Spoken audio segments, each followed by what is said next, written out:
Olá pessoal, tudo bem? Hoje eu estou aqui para conversar com vocês um pouquinho sobre os textos de apoio no Enem, ou melhor dizendo, os textos motivadores, que é assim que o Enem chama, os textos que fazem parte do apoio na proposta de redação, certo?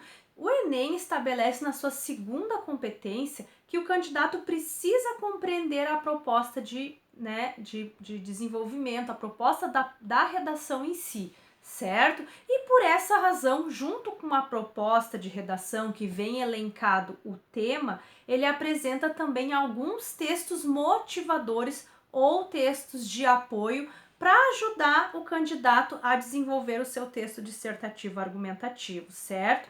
Bom, em relação aos textos motivadores, eles podem ser de ordem diversa, tá? Eles podem ser uma estatística, eles podem ser trechos de uma lei específica, eles podem ser opiniões, eles podem ser gráficos, eles podem ser imagens, podem ser propagandas, né? Textos de cunho publicitário. Então, são textos de ordens diversas, mas todos eles têm em comum o objetivo de auxiliar o candidato a escrever uma redação da melhor forma possível. Mas como eu vou escrever uma redação utilizando os textos motivadores? Neste caso, os textos motivadores, como o próprio nome diz, eles vão motivar o estudante a escrever. Porém, o estudante não pode fazer cópia desses textos motivadores. Eles estão lá para dar ideias a esse candidato, ao aluno que está desenvolvendo a redação, e por essa razão vocês devem usar ele como um subsídio para escrever o texto e não citando aquele texto de uma forma explícita, tá? O que acontece? O candidato vai escrever uma redação de 25 linhas, sendo que 5 linhas foram de cópias dos textos motivadores, essas 5 linhas automaticamente são excluídas do processo de correção.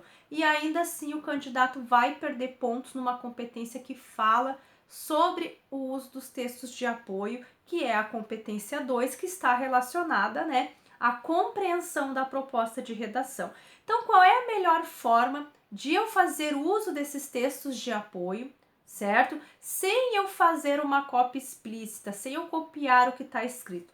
Eu preciso então fazer uma paráfrase, ou seja, eu vou modificar as informações que estão nesse texto de apoio, certo? Se eu tenho numa estatística que 30% dos brasileiros são analfabetos, eu vou então utilizar a informação de que 70% dos brasileiros são alfabetizados no país. Vocês estão entendendo? Então eu vou modificar as informações que estão nesse texto de apoio e não vou citar o texto de forma explícita. Eu posso compreender, utilizar o que eu compreendi da minha leitura e manifestar a informação, mas eu não posso de jeito nenhum copiar ou manifestar de forma explícita o que está escrito nesse texto motivador.